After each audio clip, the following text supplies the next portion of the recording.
Ya Basitu Ya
Al-Ba'is itu Maha membangkitkan,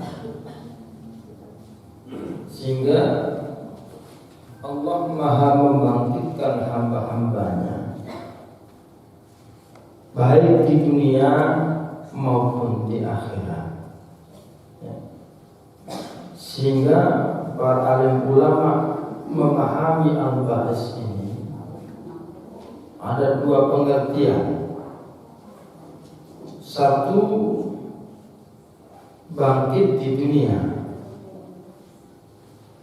dibangkitkan dari tidak semangat menjadi semangat, dibangkitkan dari suatu tiada menjadi ada, dari kehidupan, dibangkitkan dari tidur, ya, seperti mati hidup kembali.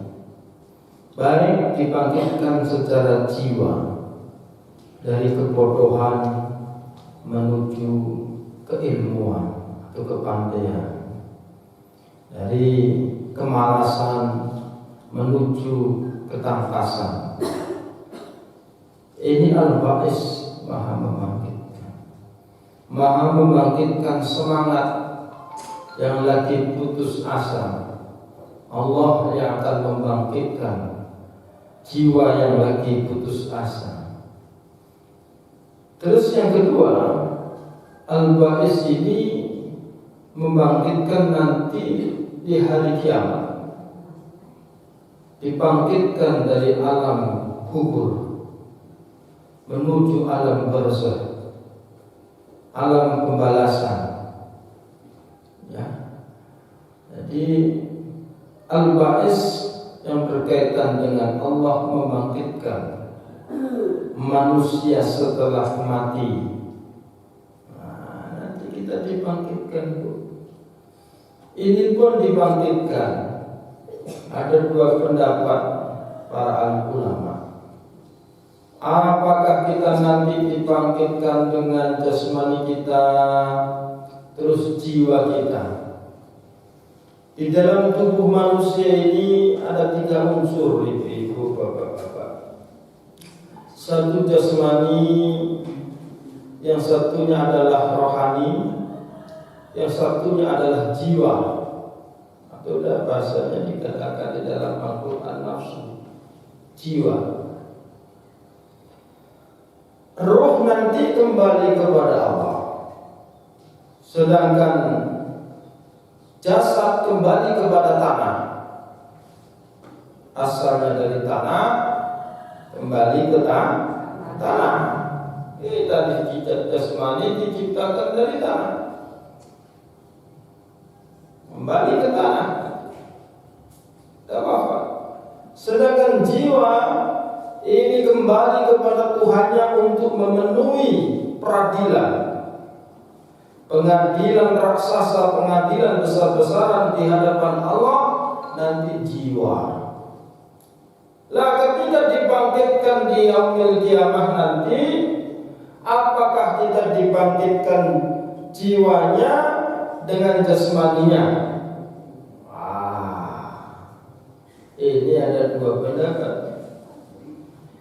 Pendapat Ibnu Sina dan Ibnu Rusdi, ulama besar, bahwasanya nanti yang dibangkitkan di dalam diri manusia adalah jiwanya saja. Masuk ke alam barzakh ketika orang sakaratul maut, berpindah alam sudah, menuju kepada alam terang-terang. Lah, pendapat yang kedua menurut Imam Ghazali, termasuk yang mempengaruhi pemahaman kita sekarang ini, kita nanti dibangkitkan jiwa dan raga. Jiwa dan raga. Sebagaimana Allah menggambarkan kebangkitan manusia dengan Allah menurunkan hujan. Setelah hujan turun, Allah menumbuhkan bermacam-macam tumbuhan yang asalnya musim kemarau tidak ada tumbuhan yang bermacam-macam, benih-benih yang ada di muka bumi tidak tumbuh setelah hujan berturut-turut, maka tumbuhlah beraneka ragam tumbuhan. Itulah gambaran Allah membangkitkan orang yang tiada nanti, orang yang setelah mati. Biasanya dibangkitkan dari bibit, yaitu tulang kodok, tulang ekor. Tulang ekor ini di ujungnya ada tulang, dibakar di apapun dia tidak akan sirna. Ya. Nah, dijuluki dengan tulang kodok atau tulang ekor. Nah, disitulah sebagian para ulama nanti memberi suatu pengertian ketika nanti manusia dibangkitkan. Terus dibangkitkan setelah kita mati. Tujuannya untuk apa? Tujuannya adalah untuk mengadili manusia. Ada timbangan amal baik, timbangan amal buruk. Sehingga di dunia ini kita diberikan segala kenikmatan, diberikan segala kesempatan. Silahkan kau gunakan jasmanimu, silahkan kau pakai untuk apa yang kau inginkan. Silahkan umurmu kau habiskan untuk apa, silahkan. Mau dihabiskan untuk maksiat, silahkan. Mau dihabiskan untuk kebaikan, silahkan. Tapi ketahuilah, nanti kamu akan kembali kepadaku, dan aku akan membangkitkan kamu kembali setelah mati. Ini Allah Al-Ba'is, Maha membangkitkan. Jadi saya ulangi, ada dua arti pengertian tentang Al-Ba'is: membangkitkan dalam hidup dan duniawi dari yang tidak semangat menjadi semangat, dari kebodohan menjadi kepandaian atau keilmuan, dari tidak ada usaha menjadi bisa usaha, dari tidur bangkit menjadi terjaga. Ini adalah Maha membangkitkan. Yang kedua, membangkitkan di yaumil qiyamah nanti. Kita dibangkitkan oleh Allah, baik jiwa maupun raga. Hidup ini tidak hanya semata-mata hidup di dunia ini, begitu. Masih ada kehidupan yang lebih lama dan lebih lanjut. Hidup tidak hanya sebatas kehidupan kita di dunia, tapi ada kehidupan yang lebih abadi. Kehidupan ini hanya Allah berikan kepada kita supaya kita mencari bekal dengan sebanyak-banyaknya untuk menuju kepada kehidupan akhirat. Kita setelah memahami Al-Ba'is, Maha membangkitkan, baik dalam kehidupan dunia maupun membangkitkan nanti di yaumil qiyamah, timbul rasa keimanan. Ya. Ketahuilah, ketika dalam keadaan apapun jiwa itu sedih, susah, maupun keadaan jiwa itu hampir putus asa, atau jiwa itu lemah, ketahuilah ada Allah yang Maha membangkitkan. Mohonlah kepada Allah supaya jiwa kita dibangkitkan kembali, meniti kehidupan ini menjadi semangat lagi. Janganlah berputus asa, karena putus asa adalah bagian daripada perbuatan setan. Sedangkan penuh dengan harapan, penuh dengan optimis adalah bagian daripada Allah Subhanahu wa ta'ala. Terus keimanan yang kita ambil dari Al-Ba'is, kalau kita nanti dibangkitkan di yaumil qiyamah, hendaklah kita mawas diri dalam kehidupan ini. Setiap perkataan, setiap perbuatan, setiap niat yang kita lakukan hendaklah diperiksa.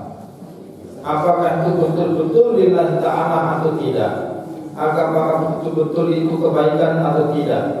Karena kita nanti akan dibangkitkan oleh Allah, ditanya tentang masalah amal perbuatan kita di dunia. Yang selanjutnya kita menerjani al-ba'is, hendaknya kita membangkitkan semangat, baik semangat di dalam diri kita maupun semangat di orang lain. Janganlah kita membuat orang lain itu patah semangat. Janganlah buat diri kita itu patah semangat. Apapun yang kita lakukan, apapun yang sudah kita lakukan, jangan bikin jiwa itu lemah semangat. Baik banyaknya dosa yang sudah kita lakukan, jangan bikin lemah semangat, tapi jadikanlah kuat semangatnya bertobat kepada Allah Subhanahu wa Ta'ala. Terus kehidupan yang seperti ini yang kita rasakan, seakan-akan kita mendapatkan suatu bencana atau musibah terus menerus, janganlah lemah jiwa kita dengan musibah. Kenapa Allah kok membuat kita itu bergonta-ganti mendapatkan musibah dan kenikmatan? Supaya mengerti kenikmatan itu bukan Tuhan, supaya mengerti bahwa musibah itu bukan segala-galanya. Dibuat gonta-ganti nikmat dan bala silih berganti, itu supaya kita mengerti bahwa hidup ini ada yang mengatur, bahwa hidup ini ada yang merencanakan, yaitu Allah Subhanahu wa Ta'ala. Hendaknya kita bangkitkan semangat di dalam diri kita maupun semangat di dalam diri orang lain. Jangan buat orang lain itu putus asa. Dan hendaknya memberikan nasihat kepada diri kita dan orang lain tentang kehidupan yang akan datang, supaya kita menjadi orang yang selalu siap untuk mencari bekal dengan sebanyak-banyaknya. Ibu-ibu dan bapak-bapak yang dirahmati oleh Allah, kita lanjutkan untuk bab yang berikutnya ya.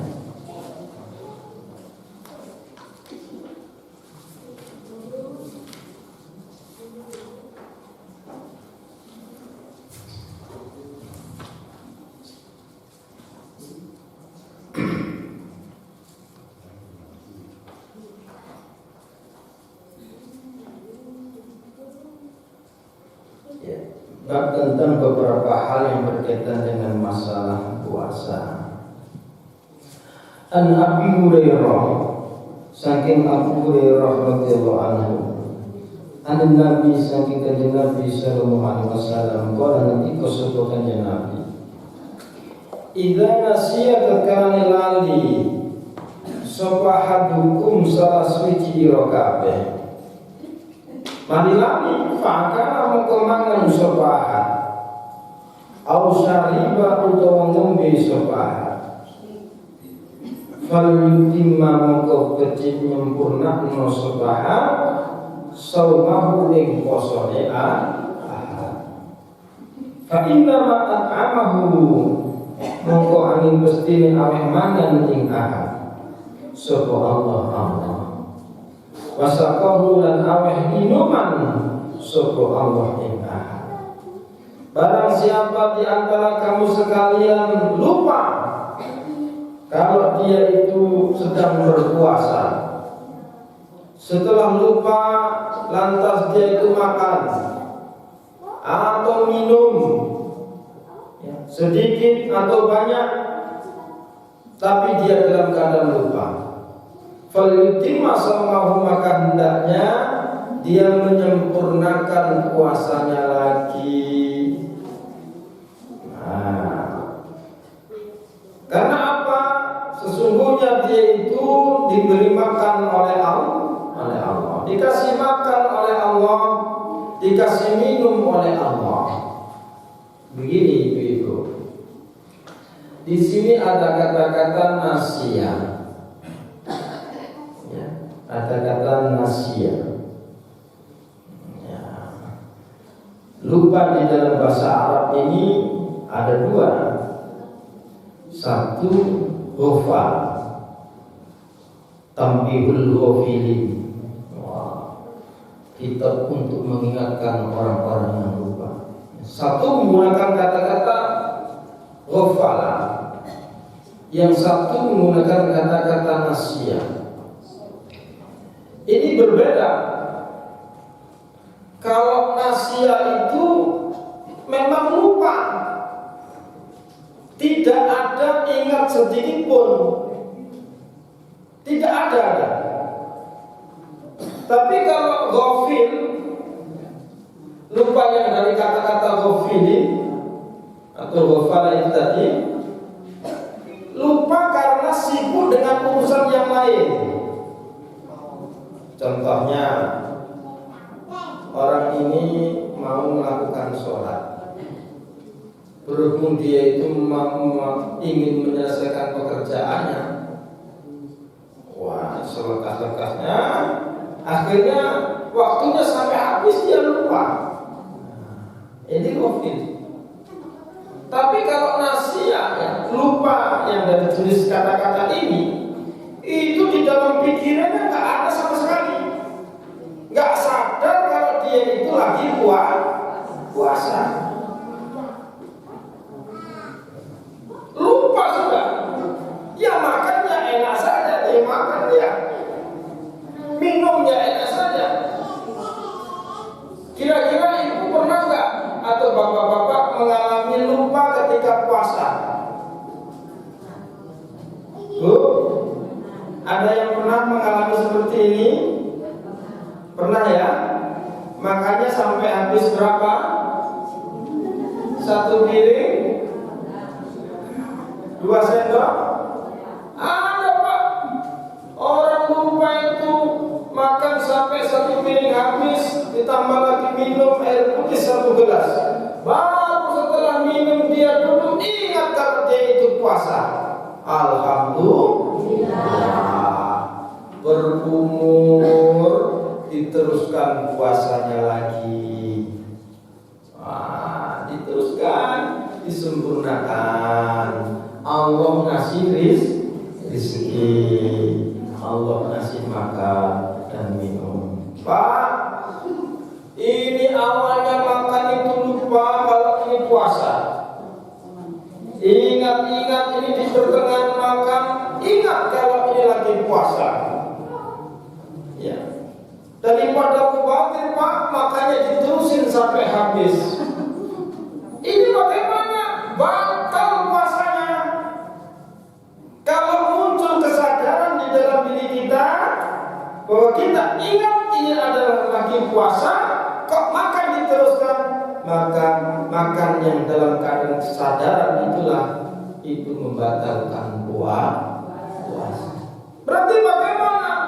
Ketika kita makan, di tengah-tengah makan sadar kalau kita ini lagi puasa, berhenti dari makan, langsung berkumur, diteruskan puasanya. Namanya orang lupa, tidak hanya lupa ya, urusan puasa. Kadang-kadang dalam kehidupan sehari kita ini sering lupa. Naruh kunci lupa, naruh dompet lupa, punya istri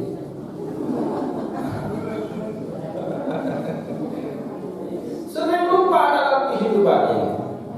Makanya namanya insan. Al-insan makhluk kotor. Manusia itu tempatnya salah. Kenapa manusia itu tempatnya salah? Karena di dalam diri manusia ada yang namanya lupa.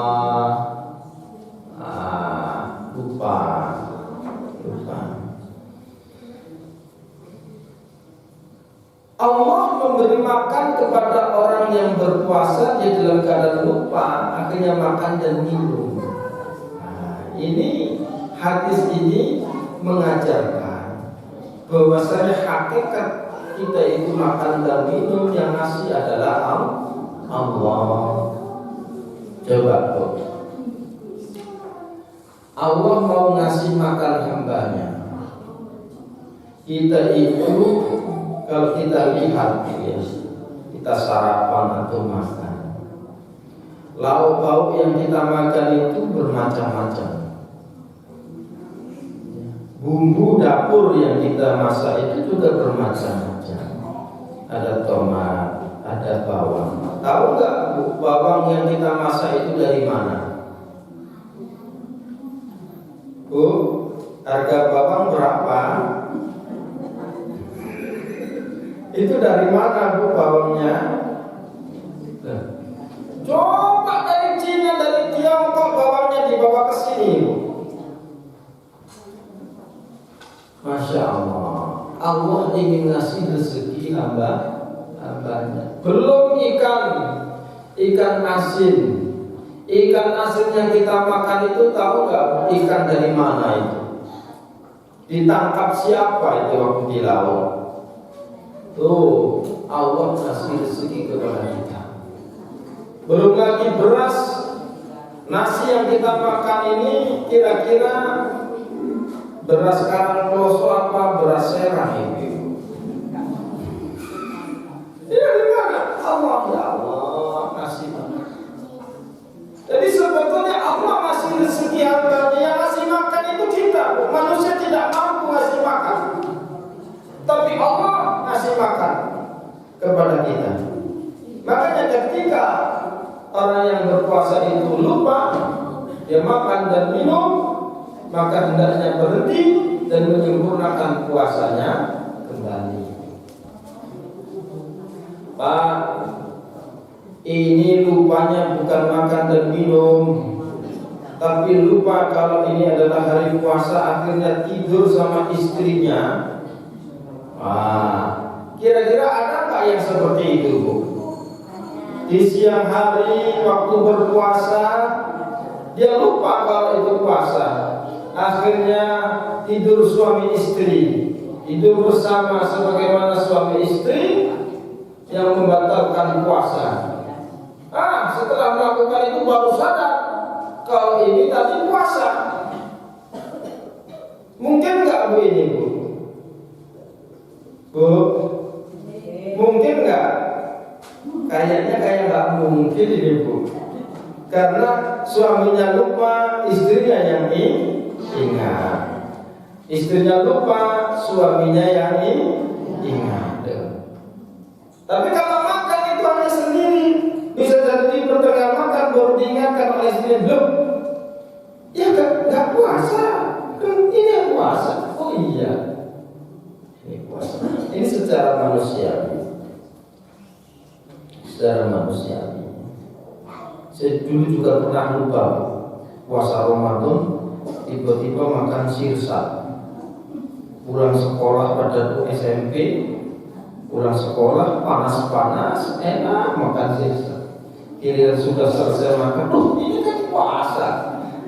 Lupa. Wa an lagi bin Sobrah radhiyallahu anhu. Qala, Pak, kalau pura-pura lupa bagaimana? Pura-pura lupa ini membatalkan ibadah, membatalkan puasa. Tiba-tiba makan, setelah makan, kok makan? Oh iya lupa. Padahal dia tidak lupa. Dia bilang lupa. Satu, dia berdosa, berbohong tentang masalah lupa. Kedua, puasanya batal, dan dia wajib meneruskan puasanya dan mengganti di bulan yang lain nantinya. Wa an bin Sabrah radhiyallahu anhu qala mutasabbalaki bin Sabrah qultu mutasabbain ya Rasulullah, duh utusane Allah, akhbirni mugi panjenengan aweh kabar datang kula kanjeng Nabi anil wudu saking masalah wudu. Kanjeng Nabi kok ini kula panjenengan ajari wudu. Orang niku sapa kanjeng Nabi, asbigil wudu wa khalil bainal asabi wa bani fil istinsya illa an takuna sha'iman. Asbigil wudu, sempurnakanlah wudumu. Sempurnakanlah wudumu. Kata-kata sempurnakan wudumu itu dalam menyempurnakan wudu dilakukan 3 kali. Berkumur 3 kali sambil menghisap air ke dalam hidung 3 kali. Membasuh wajah 3 kali. Membasuh yang lain-lainnya 3 kali. Itu sempurna sesuai dengan batasan yang dibasuh. Wa khalil bainal asabi, terus sela-sela jari-jari kaki maupun jari-jari tangan hendaknya dibersihkan. Bu, cara membersihkan kalau wudu di jari tangan dimasukkan begini. Barusan makan bebek goreng Pak sambal penyet. Di sini di sisa-sisa terasinya sampai di sini. Barusan makan apa? Singa jari-jari tangan ditemukan. Terus yang berikutnya wakal asobe ada jari-jari kaki. Jari-jari tangan dimasukkan ke jari-jari kaki. Biar apa? Tidak rangen, tidak ada bakteri di sana. Dibersihkan begini. Ini kakinya diginikan. Atau dibalik kakinya, jari-jarinya dari bawah. Begini. Sela-selanya dibersihkan. Ketika membasuh tangan atau sebelum berwudu, ketika membasuh tangan, dibersihkan begini. Ini ada rahasia tertentu. Ketika kita masukkan begini, tekan-tekan. Wa khalil bainal asabi wa baligh fil intisyak, perdalamlah di dalam menghirup air ke dalam hidung. Dalam berwudu, istinsyak, mengambil air, plek, sebagiannya separuh untuk berkumur, sebagian lagi untuk dihirup di hidung. Ibu-ibu kalau berwudu sudah melakukan ini enggak? Menghirup satu dengan menggunakan mulut, berkumur, sebagiannya dihirup oleh hidung. Sehingga Nabi menganjurkan hiruplah sampai dalam sehingga terasa ceng di sini.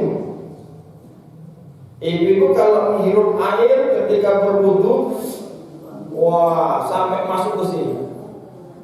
Setelah itu tekan, dikeluarkan. Di sini ketika kita sehari-hari menghirup udara, ini ada bakteri, ada bermacam-macam kotoran yang numpuk di dalam hidung. Sehingga Islam itu bersih. Ya Bu ya.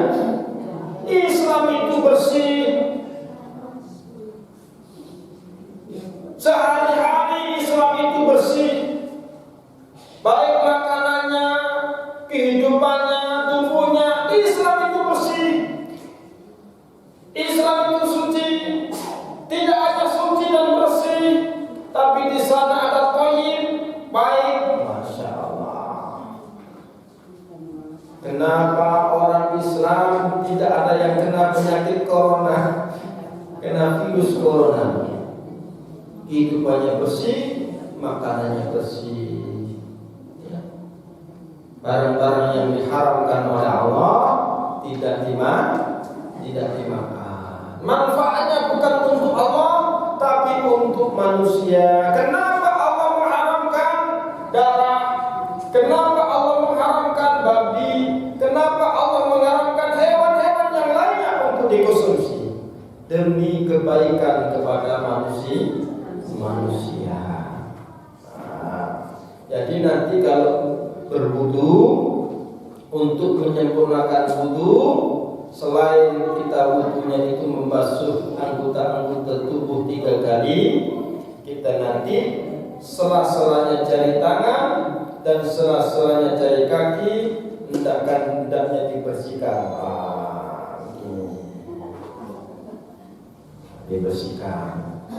Terus yang berikutnya, wudu yang sempurna adalah dengan melakukan istinsyak, menghirup air ke hidung dan ke mulut. Sunnahnya Bu, kita istinsyak itu sunnahnya mengambil air 1 kali, tapi dibagi ke mulut dan ke hidung. Bisa ya? Mengambil air satu kali untuk mulut dan hidung. Diambil, disedot oleh mulut, sisanya disedot oleh hidung. Terus ditekan dengan udara, terus dikeluarkan. Itu 3 kali bersamaan sunahnya. Kumur, dilepas, ditekan. Insya Allah ternyata orang Islam yang wudu sering menyedot air atau menghirup air lewat hidung, sampai masuk ke atas. Di sana dia dihindarkan dari penyakit stroke, tidak gampang pilek, tidak gampang pusing. Orang yang sering pusing, cobalah wudu yang model seperti itu, wudu yang benar. Sedot air ke hidung, sampai terasa di kening ini cereng gitu. Baru keluarkan kembali. Insya Allah orang itu tidak akan terkena pilek yang lama-lama. Kalau kau pilek hanya setengah hari selesai. Sehat. Ya. Memang kalau belum pernah awal-awal melakukan ini rasanya sakit gitu. Tapi kalau sudah terbiasa seperti orang gorah, ada gorah hidung. Ini terbiasa, lama-lama tidak sudah. Illa an takuna sha'iman. Bagaimana kalau kita puasa, maka tidak disunahkan untuk berkumur. Tidak disunahkan untuk berkumur orang yang berpuasa. Tidak disunahkan untuk menyedot air ke hidung orang yang berpuasa. Apalagi setelah zuhur sampai maghrib kita berkumur, hukumnya makruh. Sebelum zuhur kita berkumur tidak disunahkan kalau kita wudu. Tidak disunahkan. Apakah boleh Pak berkumur sebelum zuhur? Boleh. Tapi kalau berkumur setelah zuhur makruh. Hukum makruh diambil oleh Imam Syafi'i dari mana? Bau mulutnya orang yang berpuasa nanti di sisi Allah akan diganti dengan minyak misik baunya. Berarti orang yang berpuasa ini mempertahankan bau. Bau apa, Bu? Bau misik. Bau. Sehingga hukum makruh itu diambil dari situ. Jangan setelah zuhur panas-panas Pak, umur lagi. Setelah asar, umur lagi. Jangan. Apalagi berkumurnya diambil sedikit. Jangan membatalkan puasa. Jadi sunnah nyedot air lewat mulut maupun lewat hidung bagi orang yang berwudu. Tapi ketika dia berpuasa tidak disunahkan lagi demi untuk menjaga puasanya. Sikat gigi bagaimana Pak lagi puasa? Hendaknya sikat gigi di waktu setelah usai sahur. Usai makan sahur langsung diteruskan dengan sikat gigi. Jangan sampai jam 7, jam 8 pagi ini kita lagi duduk-duduk, lidah bekerja, tiba-tiba keluar daging ayam. Daging ayam yang keluar dari sela-sela gigi ternyata ditelan. Batal puasanya, ini termasuk orang yang makan. Orang yang menelan ludah, tapi ludah itu bersih, putih, bersih, bening, maka tidak membatalkan puasa walaupun hanya 1000 kali. Ibu kalau puasa lapar-lapar, air ludah itu diminum. Walaupun 1000 kali itu tidak membatalkan puasa. Tapi kalau air ludah itu ada sisa-sisa makanan yang muncul dari sela-sela gigi, maupun nasi maupun apa kecampuran dikit-dikit dan ada rasanya, ditelan, ini membatalkan puasa. Pak, bagaimana? Air lidahnya itu ada riaknya. Ini harus dikeluarkan. Ya, harus dikeluarkan. Yang tidak membatalkan puasa air lidah yang bening ini, yang bening.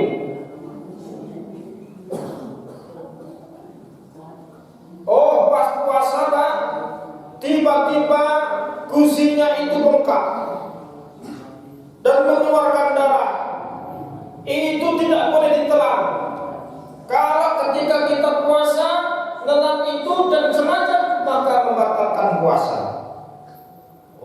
Itu tidak boleh. Jadi kalau ada sisa-sisa makanan, jangan ditelan, dikeluarkan, bisa membatalkan puasa. Ini puasa. Jadi sikat giginya setelah makan sahur. Sikat gigi, dibersihkan. Kalau tidak mampu dengan sikat gigi, disediakan alat cukil tusuk gigi ya, dibersihkan. Sunnah setelah makan daging pakai tusuk gigi, disunahkan Bu. Nabi itu kemana-mana kalau pergi sering bawa gunting, ya, bawa suri, bawa alat untuk tusuk gigi tadi. Ketika makan daging kan ada di sela-sela gigi, bisa dibersihkan. Jangan sikat gigi jam 8 pagi, ya. Walaupun itu boleh, ya, tapi usahakan dijaga. Wa an Aisyah lan saking Aisyah radhiyallahu anha, qalat utassabu Aisyah, kana amsaba Rasulullah sallallahu alaihi wasallam. Iku yudrikuhu nemu kanjeng Nabi apa al-fajr fajar. Bahwa kali utawi kanjeng Nabi iku junubun cek junub min ahli saking bojone kanjeng Nabi. Sumaya tasilu mengkonoli atus kanjeng Nabi wa yasumunan poso sapa kanjeng Nabi. Aisyah bercerita suatu ketika Rasulullah itu pernah waktu mau melakukan puasa di esok hari, tiba-tiba dia itu terbit fajar ini dalam keadaan junub. Malamnya dia itu berkumpul dengan istrinya, tiba-tiba fajar sudah datang. Dia belum melakukan mandi junub. Setelah fajar tiba, Nabi mandi, terus juga meneruskan puasanya. Artinya apa? Di malam hari melakukan hubungan suami istri, tapi junubnya menjelang subuh.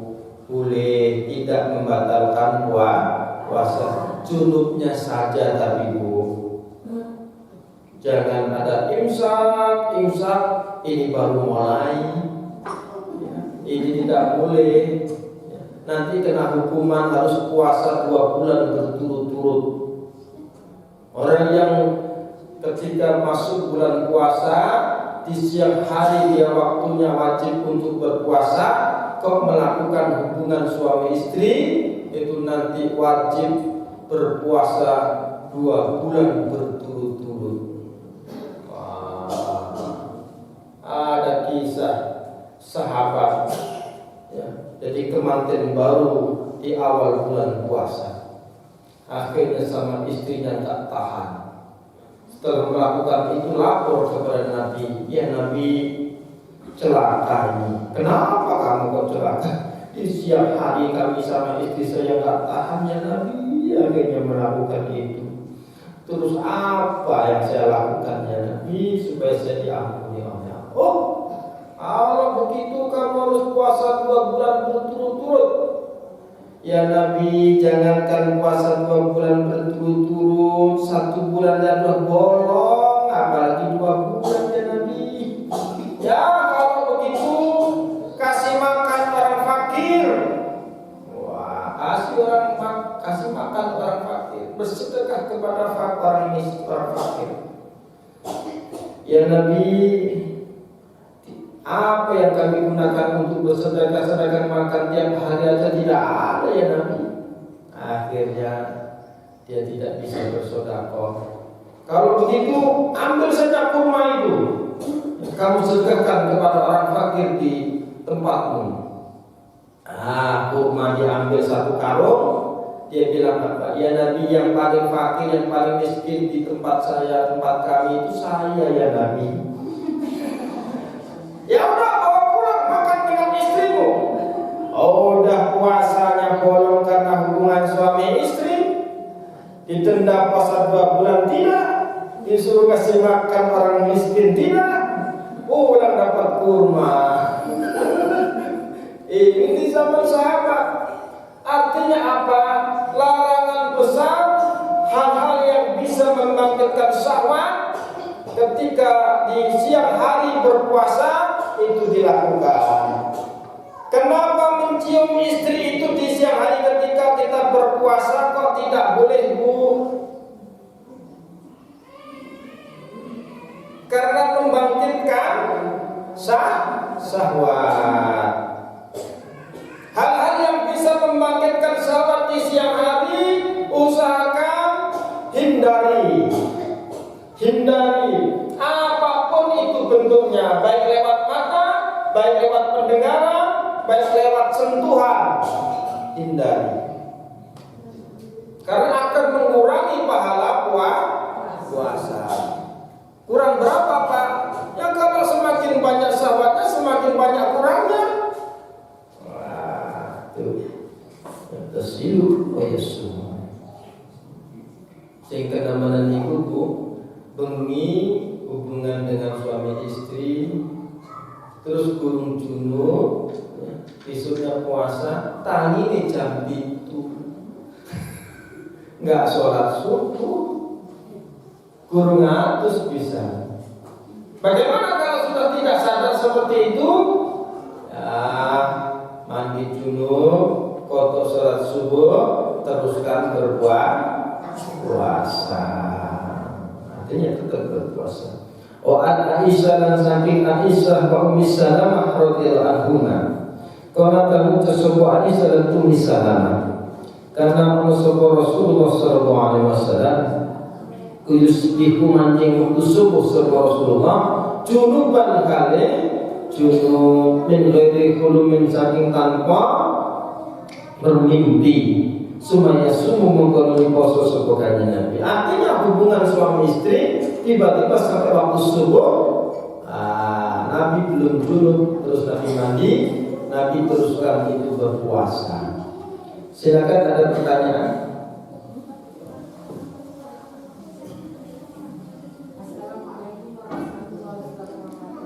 Waalaikumsalam. Iya.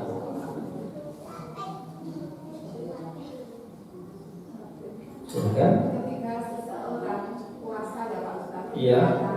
nyata Pak Ustaz, waktu masak sore sekitar jam 6 gak terasa Pak Ustaz, gak ingat kalau puasa sama puasa ya wis pokoknya puasa malah berdiri Pak Ustaz di dalam itu gimana Pak Ustaz? Iya. Gimana Pak Ustaz?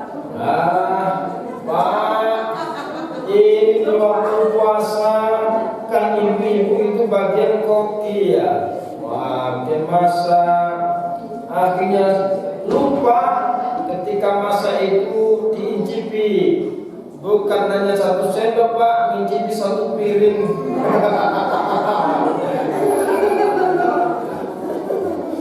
Artinya sendok diletakkan di atas piring, jadi 1 piring.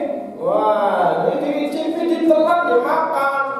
Tapi lupa, ini tetap dia teruskan puasanya. Apakah mencicipi ketika kita puasa boleh Pak? Boleh. Karena namanya orang makan itu adalah menelan sesuatu melewati. Kalau ukuran di dalam kitab fikih, ketika kita mengucapkan huruf kha, gitu. Berarti dientil-entil dulu ya. Nah, di sini kan ada ya. Sini. Kha. Di tempat keluarnya makhluk kha. Nah, kalau lewat itu membatalkan puasa. Tapi kalau di dalam mulut itu tidak membatalkan puasa.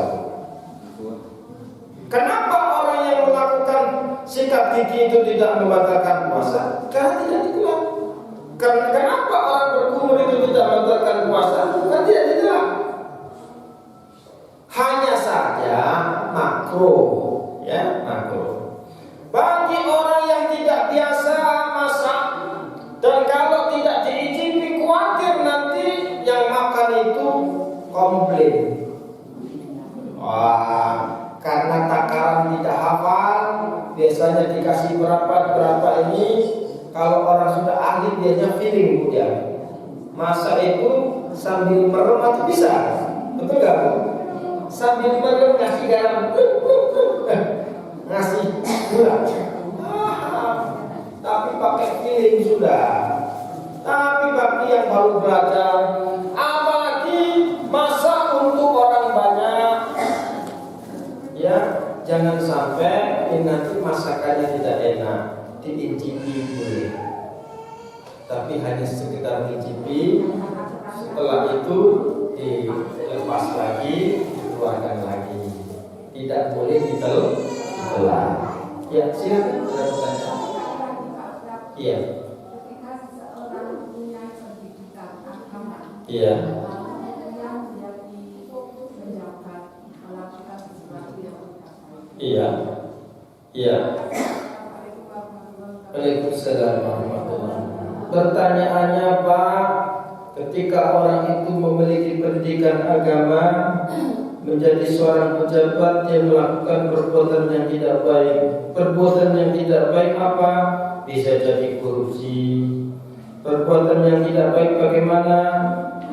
Pindah dinas, nikah lagi tanpa sepengetahuan istri. Adakah seperti itu?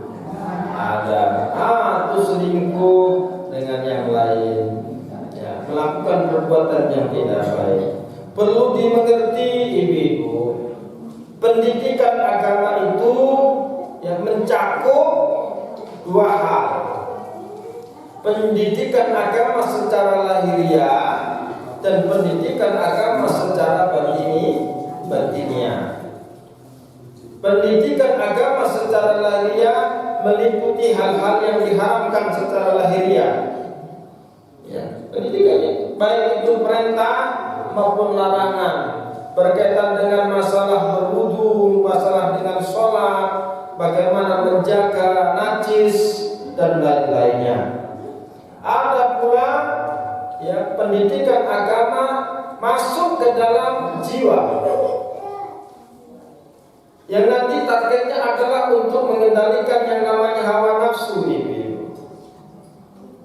Hawa nafsu tentang masalah duniawi, hawa nafsu tentang masalah wanita, hawa nafsu tentang masalah jabatan dan lain-lain.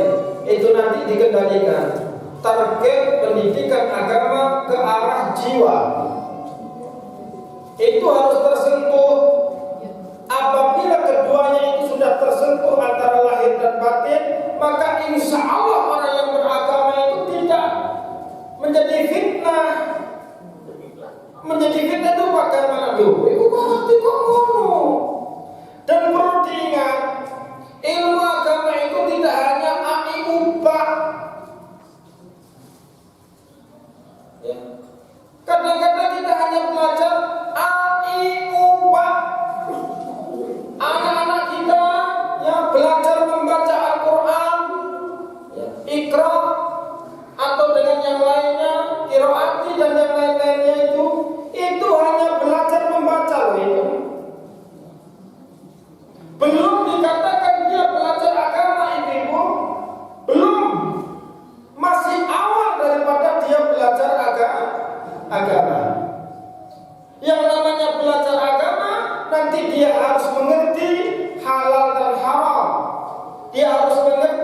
perintah dan larangan. Setelah itu dilanjutkan belajar agama secara mendalam, yaitu masalah batin, penyakit-penyakit hati, menata niat. Ini termasuk bagian daripada ilmu agama. Bagaimana kita tidak sombong, bagaimana kita tidak mudah pamer kepada orang lain, tidak mudah sum'ah, tidak mudah iri hati, tidak mudah dengki. Ini bagian daripada ilmu agama. Bagaimana kita bisa sabar, bagaimana kita bisa bersyukur, bagaimana kita bisa bertobat, bagaimana kita bisa bertawakal kepada Allah Subhanahu wa taala. Ini termasuk di pendidikan agama. Harus tercapai. Yang anehnya kadang-kadang sudah belajar Al-Quba, ya, membaca Al-Quran pinter, dia berhenti dari belajar agama. Aneh nih Bu. Hafal surat Yasin sambil mabuk mengucapkan surat Yasin. Yasin, mabuk baca ya Yasin. Saya heran ibu. Apakah pernah saya menjumpai seperti itu? Pernah Bu. Lagi sempoyongan bawa botol, dia hafal surat Yasin, baca Yasin dia. Duh, ini apa tidak tahu kalau lampu ini dilarang oleh agama? Duh, kan aneh ini jadinya. Banyak sekarang anak-anak Bu dimasukkan pendidikan agama, hingga kecil diantarkan ke TPQ, tapi itu tidak berlanjut, hanya bisa baca saja. Ini belum selesai, belum selesai. Sehingga anak itu bisa mengerti tentang larangan Allah dan perintah Allah. Itu baru namanya pendidikan agama. Ironis sekali, pulang dari pesantren, di rumah jadi ustaz-ustazah yang mengajarkan qiraat. Dia sudah pede dan tidak menambah ilmu agama lagi. Ironis sekali. Padahal ilmu agama itu ada luar, ada batin, ya. Begitu. Silakan ada pertanyaan.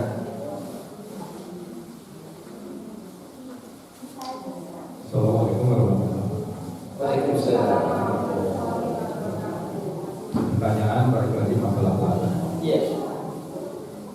Ini mungkin pengalaman pribadi berapa puluh tahun ya. Iya.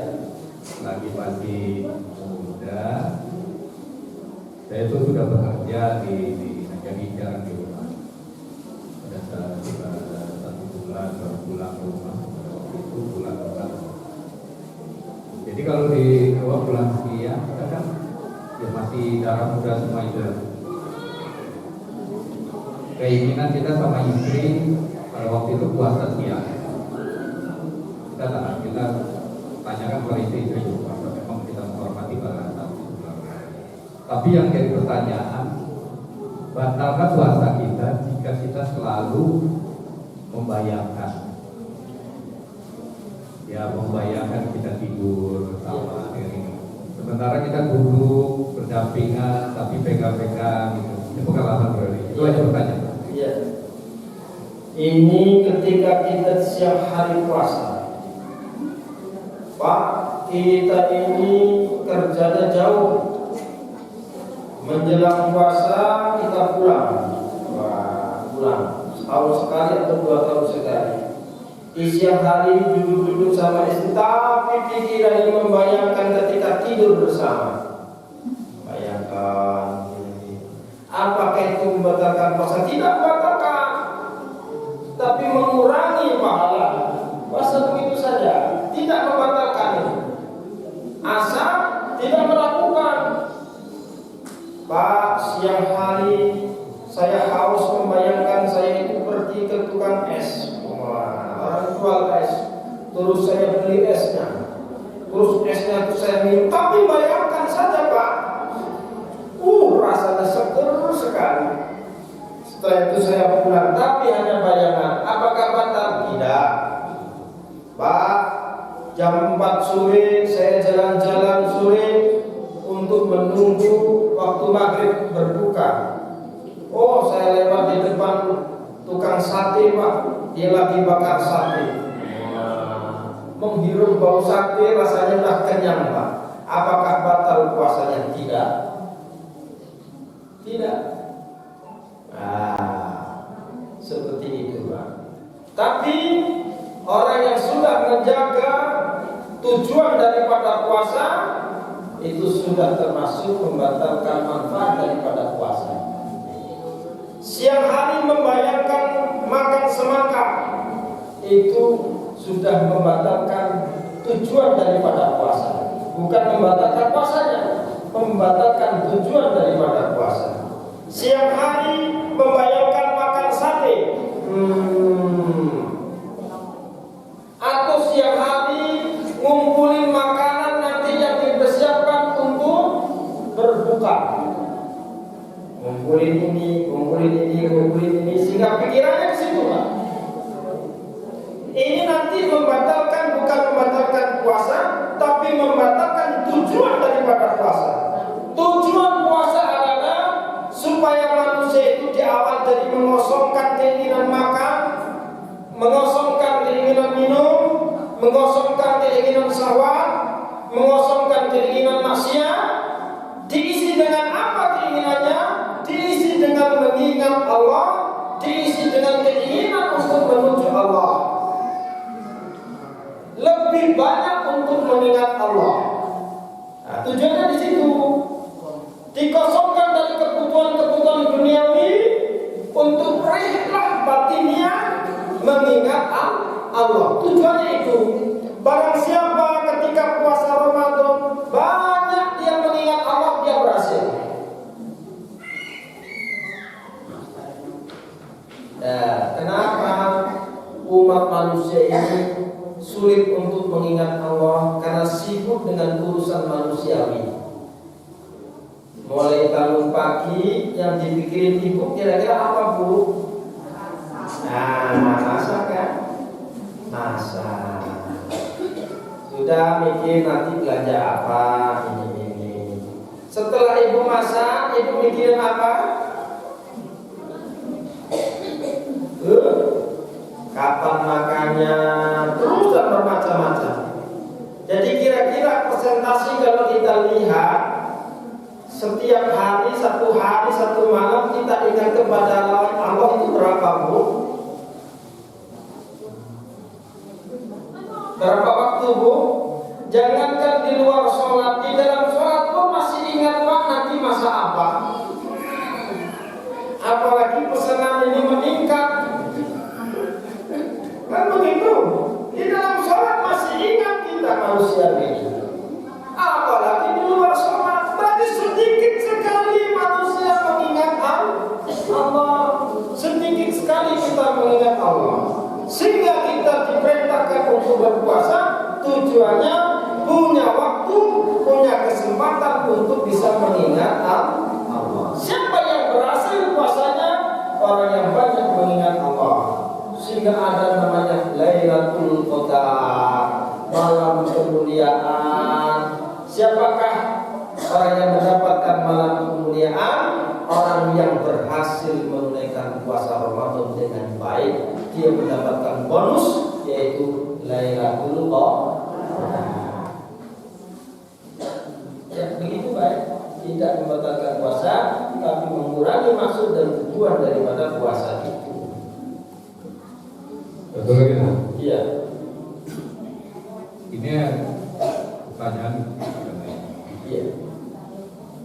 Ini ada urusan kalau orang umpamanya saya ini memelihara ayam, peternakan ayam madu atau kuda, pacu atau kambing, domba, terus hanya sekedar ya. Karena saya sekali mengerti bahwa jika dipelihara nantinya ada di sabun ya, bukan ayam seperti ayam bakor.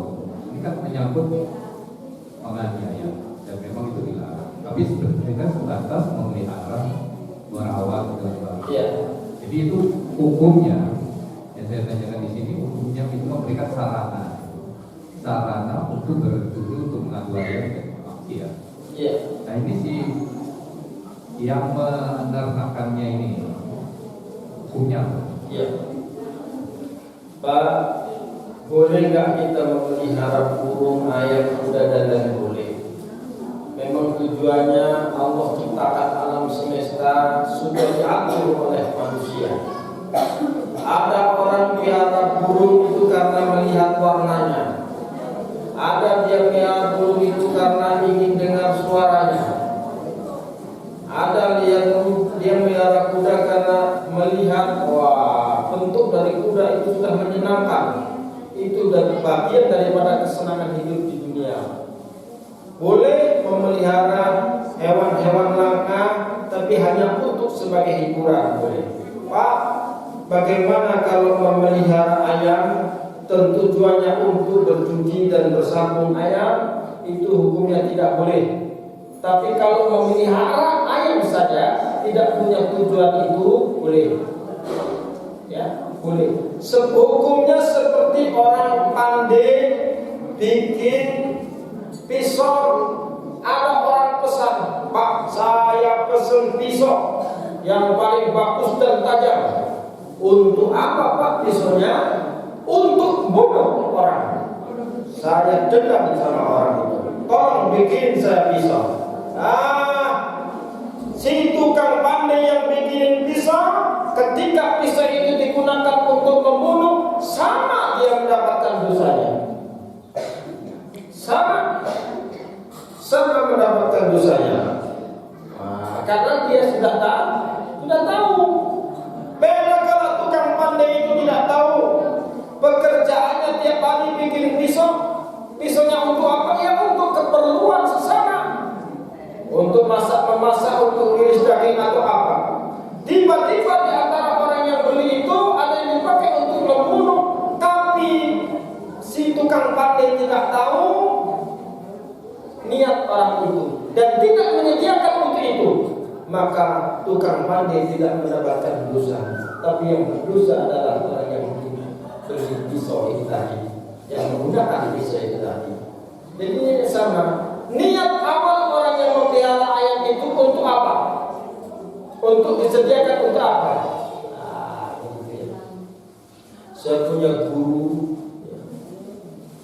Kiai Zainuddin Wiyujo itu, dia senang memelihara ayam bakok. Mulai dulu, kan waktu dia mondok di mana, di Wajah, di Wadamuki, dulu pernah diutus oleh kiainya untuk membersihkan perjudian ayam.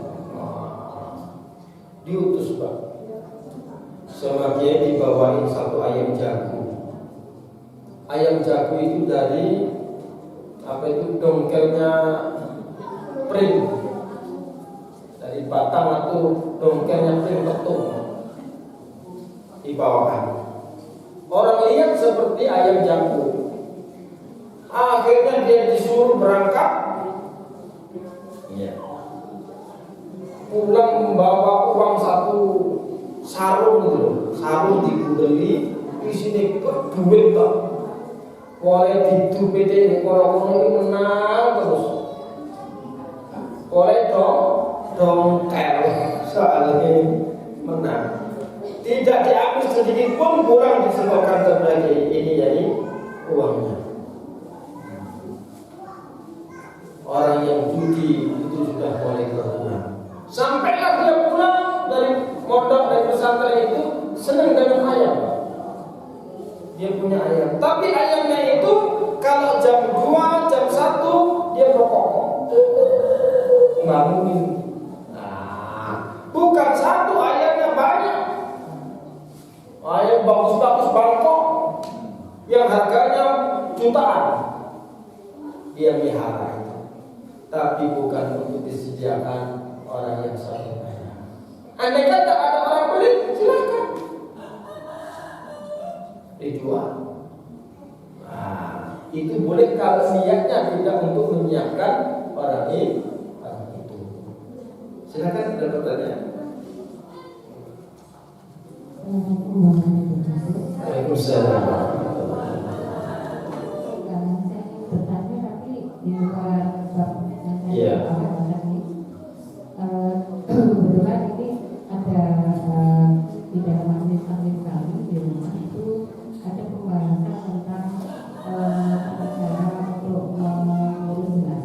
Iya. Nah itu kan kalau pengurus jenazah kan satu supaya kawasan ini. Dan ini ada satu pertanyaan dari salah seorang hasilnya jemaah itu begini Pak Ustaz.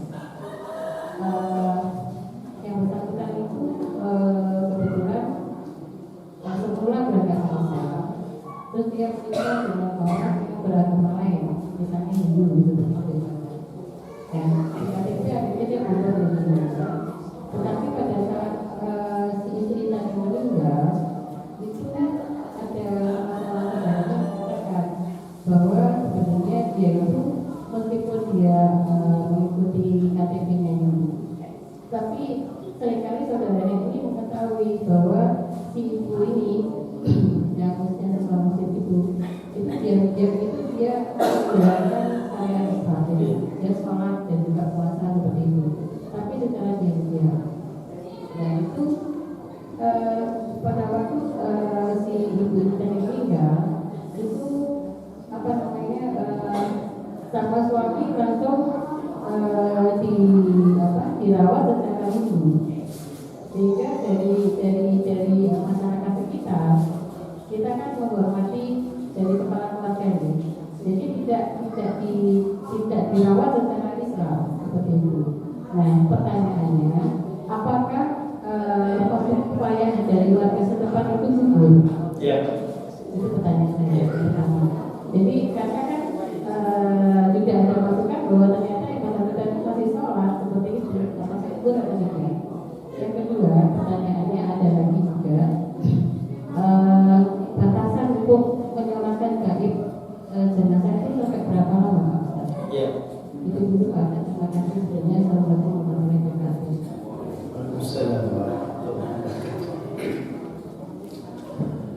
Pertanyaan yang pertama, Pak, hukum merawat jenazah itu adalah fardu kifayah.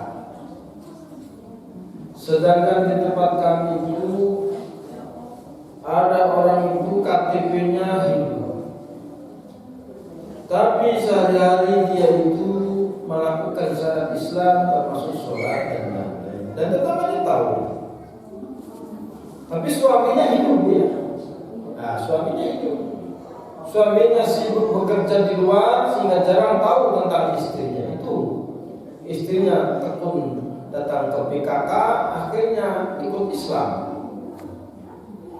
Akhirnya dia wafat, dirawat jenazahnya sesuai dengan agama Hindu. Padahal tetangga-tetangganya tahu dia itu Islam. Apakah fardu kifayahnya orang-orang di sekitar situ gugur, Pak? Gugur, tidak berdosa, karena segala sesuatu itu tergantung kepada keluarganya.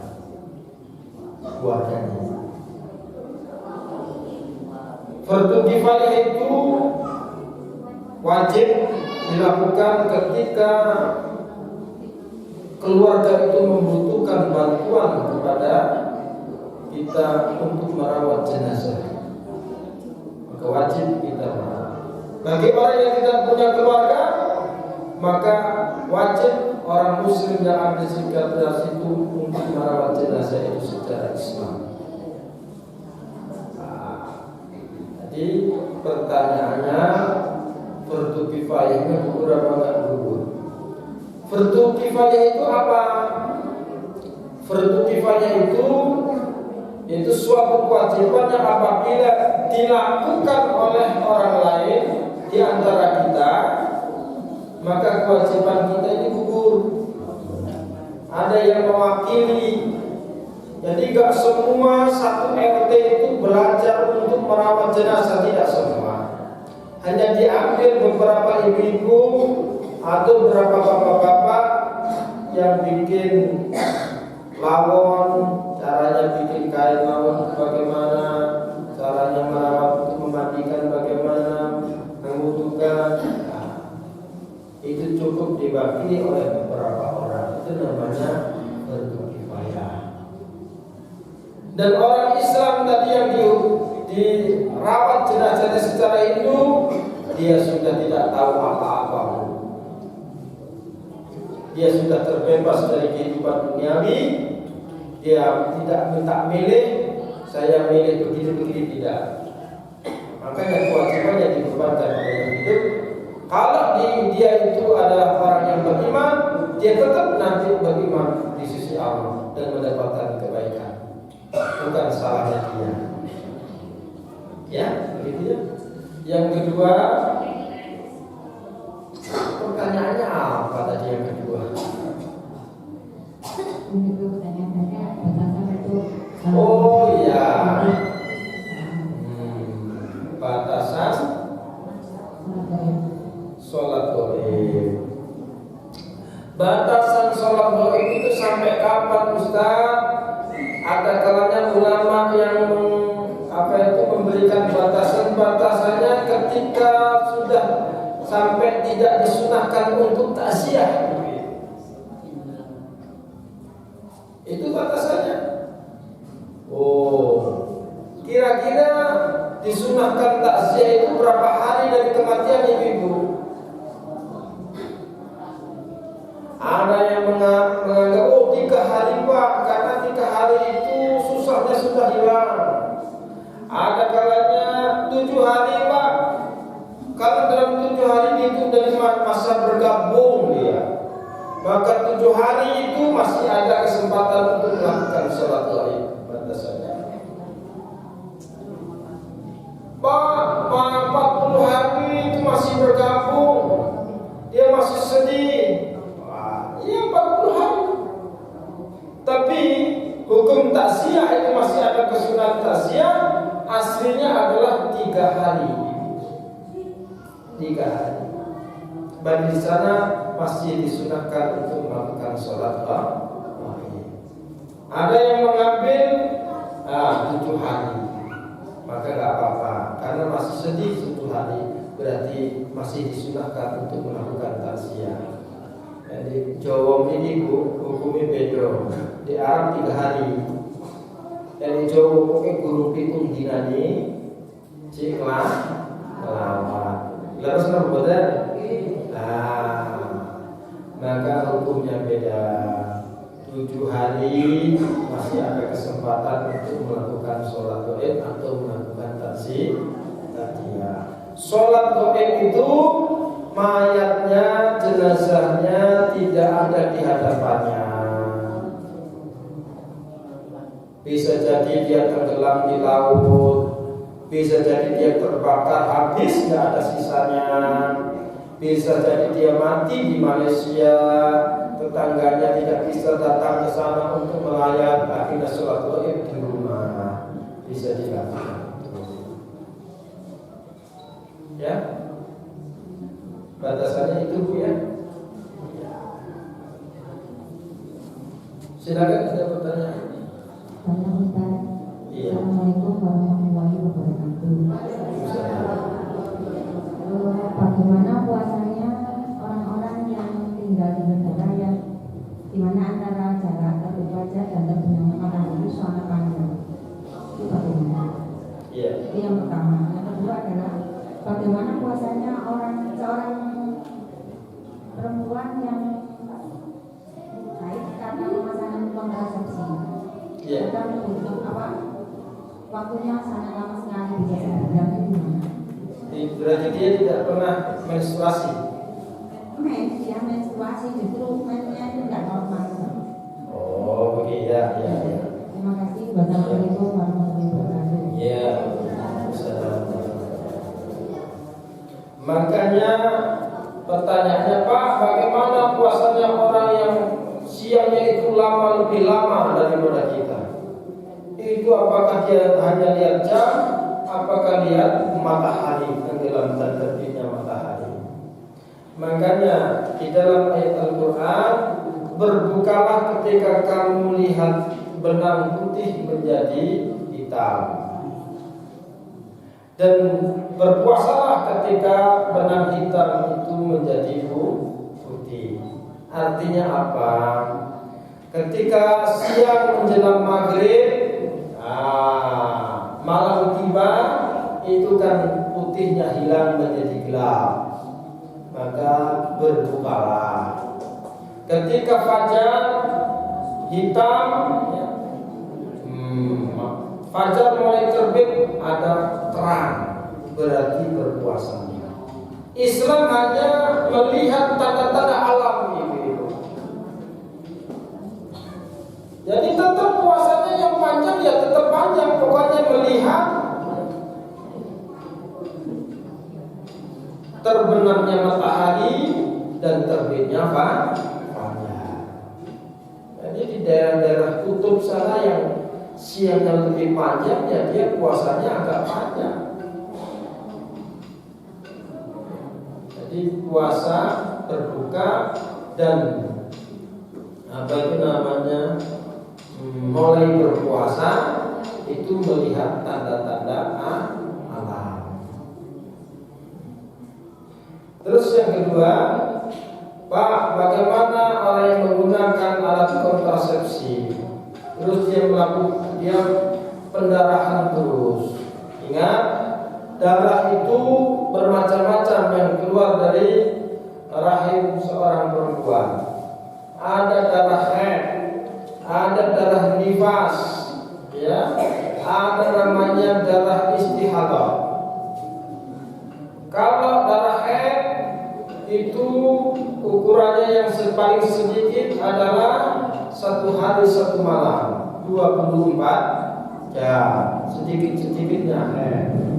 Terus kebanyakan atau kebiasaan masa haid wanita Indonesia ini rata-rata 7 hari. Itu kebanyakan 7 hari. Nah, masa yang paling banyak mengeluarkan darah haid adalah 15 hari. Lebih daripada 15 hari orang itu mengeluarkan darah, ini sudah bukan darah haid, namanya darah istihadah. Ya, darah istihadah. Ketika dia mengeluarkan namanya darah istihadah lebih daripada 15 hari, dia wajib untuk melakukan sholat sebagaimana orang yang namanya ini selalu mengoyohan ini apa? Beser. Sama dengan hukumnya orang yang beser. Artinya apa? Setiap waktu sholat masuk, dia harus membersihkan besernya tadi. Dikorai dikit, bersihkan, ditutup, tutupi double telur, sehingga dia sholat. Duhur, sholat duhur dibersihkan lagi, ganti, ya, operasi, ganti lagi, ya, dengan yang baru ditutup lagi, sholat duhur. Nanti asar, bersihkan lagi, ganti lagi, ditutup. Caranya tutup ibu-ibu, masukkan kapas ke dalam. Masukkan kapas ke dalam. Baru setelah kapas, baru dikasih lagi di luarnya, tutup, baru dilapisi lagi. Sehingga dipakai sholat aman. Itu sholatnya orang yang istihadah. Itu darah kotor. Satu lagi adalah darah nifas, yaitu ketika seorang perempuan itu melahirkan, itu dia mengeluarkan darah nifas, sedikit-sedikitnya darah nifas satu keluaran. Setelah itu gak keluar lagi, Pak, sampai 40 hari, sampai 60 hari. Berarti keluarnya satu keluaran saja. Kebanyakan wanita Indonesia rata-rata mengeluarkan darah nifas itu sampai berapa hari? Sampai 40 hari. 3 hari keluar, berikutnya nggak keluar, baru hari berikutnya keluar lagi, sampai ada keluar itu 40 hari. Itu sedang-sedangnya nifas. Kebanyakan waktunya mengeluarkan darah nifas 60 hari. Kok ada wanita setelah melahirkan mengeluarkan darah lebih daripada 60 hari? Lebih daripada 60 hari itu bukan nifas lagi, ibu. Itu darah istihadah, dia sudah wajib sholat. Istrinya ini istihadah terus bulan-bulanan, Pak. Suaminya bingung ingin nikah lagi. Boleh nggak ketika darah istihadah itu keluar melakukan hubungan suami istri? Kalau mentolok, ya kalau yang tidak boleh ketika mengeluarkan darah nifas, ketika mengeluarkan darah haid, itu yang tidak diperbolehkan, hukumnya haram. Oh, gitu ya. Paham Bu ya? Paham ya? Berarti kalau lebih dari 15 hari keluar darah terus, ini darah istihadah. Bagaimana dengan puasanya? Orang ini wajib berpuasa. Karena orang yang mengeluarkan darah istihadah, dia wajib melakukan sholat, wajib melakukan puasa.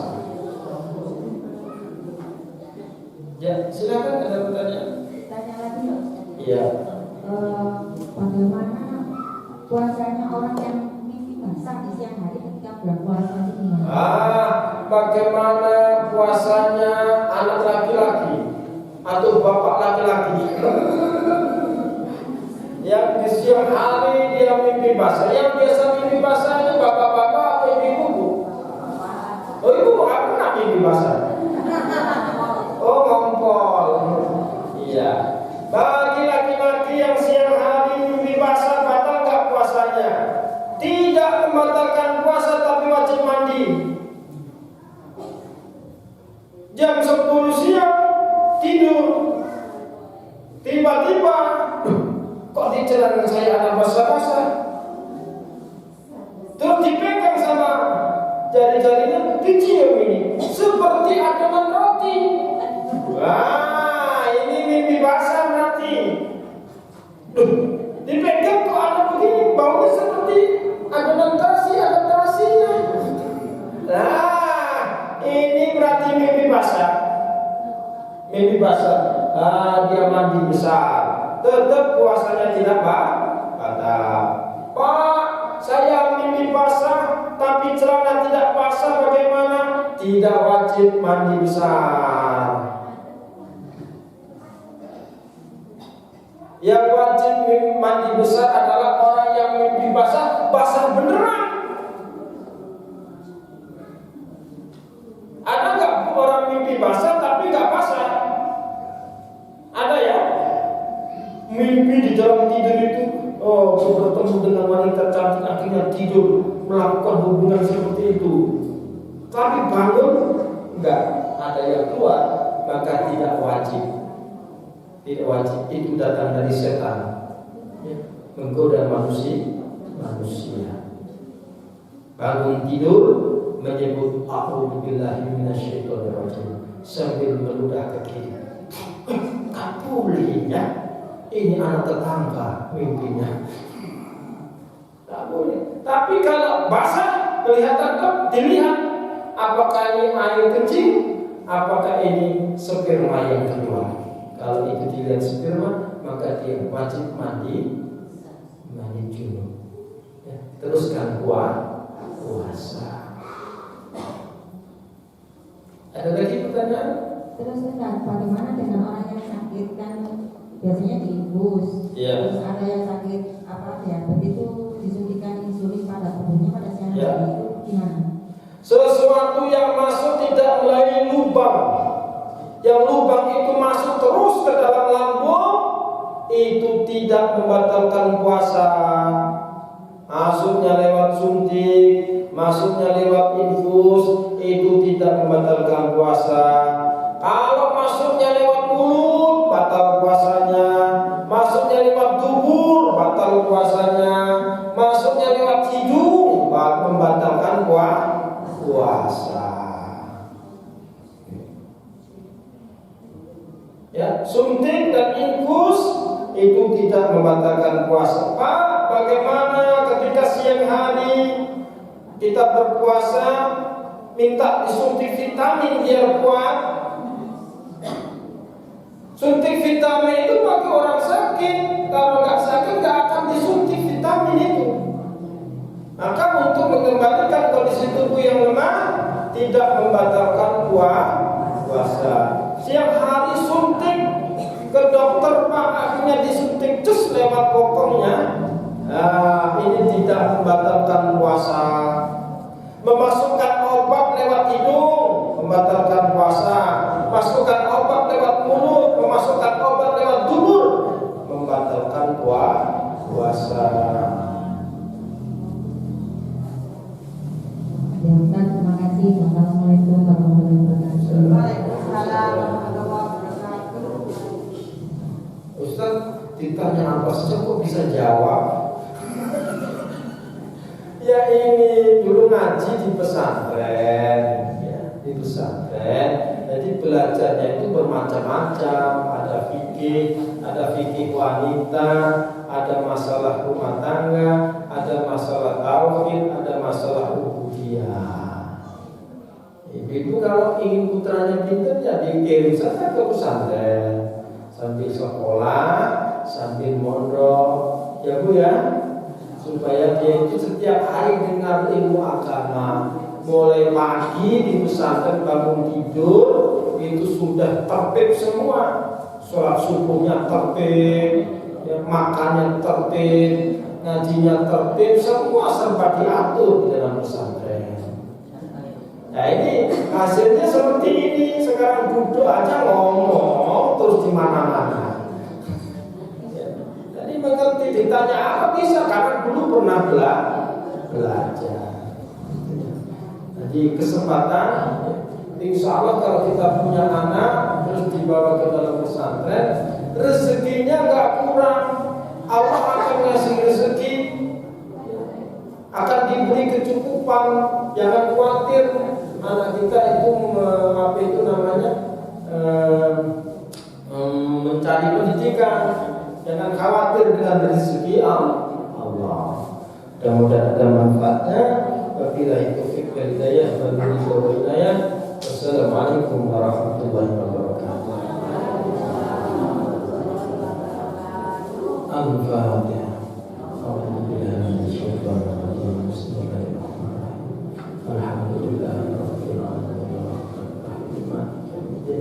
Iyyaka na'budu wa iyyaka nasta'in. Ihdinas siratal mustaqim.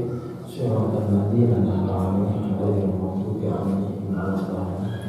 A'udzu billahi minasyaitonir rajim. Bismillahirrahmanirrahim. Alhamdulillahi rabbil alamin. Hamdan yu'afina wa yukafi masidah. Ya Rabbana lakal hamdu kama yanbaghi li jalali karimi wa 'azimi sultanik. Allahumma shalli wa sallim ala sayyidina Muhammad wa ala ali sayyidina Muhammad. Allahumma arham ummat sayyidina Muhammad. Allahumma shalli ummat sayyidina Muhammad. Allahumma farij ummat sayyidina Muhammad wa la fir dzunubana wa walidina wa rahmahuma kama rabbayana shaghira. Wa li jami'il muslimin wal muslimat wal mu'minin wal mu'minat ahya'a minhum wa amwat. Ya Allah, Tuhan kami yang Maha Pengasih lagi Maha Penyayang kepada kami, ampuni dosa dan kesalahan kedua orang tua kami, ampuni dosa dan kesalahan suami kami, istri kami, anak kami, cucu-cucu kami, saudara kami, guru kami, muslimat mukminin mukminat yang beriman. Ya Allah, jadikanlah anak keturunan kami anak-anak yang tetap beriman kepadamu dan mendirikan sholat, ya Allah. Jadikanlah anak cucu kami anak cucu yang menunjukkan pandangan kami, dan jadikan mereka imam-imamnya orang yang bertakwa, ya Allah. Rabbana atina fid dunya hasanah wa fil akhirati hasanah wa qina adzabannar. Subhana rabbika rabbil izzati amma yasifun wa salamun alal mursalin. Alhamdulillahi rabbil alamin. Astaghfirullah.